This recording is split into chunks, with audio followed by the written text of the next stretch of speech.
नमस्कार, मी विनायक देशपांडे. बचतीचा महामार्ग या आपल्या चॅनलमध्ये आपणा सर्वांचं मनपूर्वक स्वागत. सर्वप्रथम आपणा सर्वांचं मनपूर्वक धन्यवाद, कारण आपल्या या चॅनलला तुम्ही उत्स्फूर्त प्रतिसाद दिल्याबद्दल.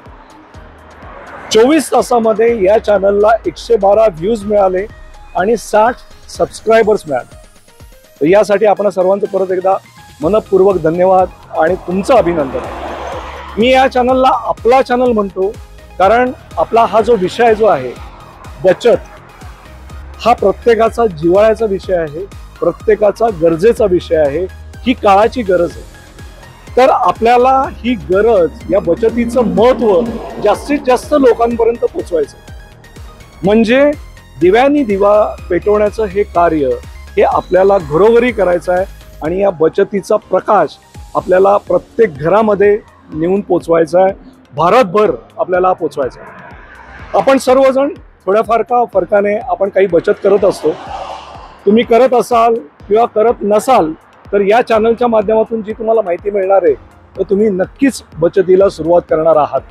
तर तुम्ही जी काही बचत करता, बचतीबद्दल जे काही तुम्हाला कळलेलं आहे, मग बचत कशाची करता, बचत म्हणजे काय, बचतीचं महत्त्व काय, तर हे आपल्या या चॅनलवर कॉमेंट्समध्ये भरभरून तुम्ही लिहून पाठवा, की जेणेकरून हे बचतीचं महत्त्व घरोघरी लोकांपर्यंत पोहोचेल.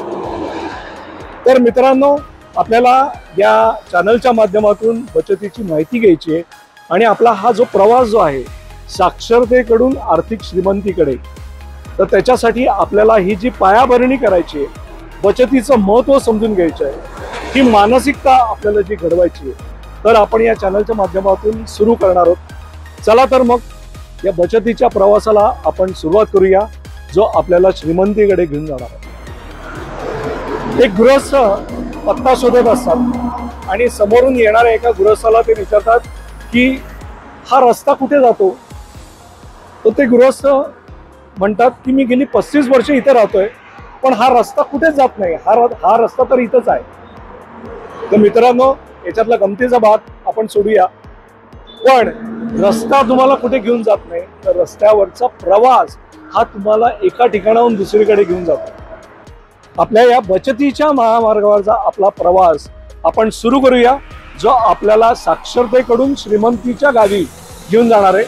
पण मित्रांनो, तो इथे नाही करायचा आपल्याला, तो आपल्या स्टुडिओत जाऊन करायचा आहे.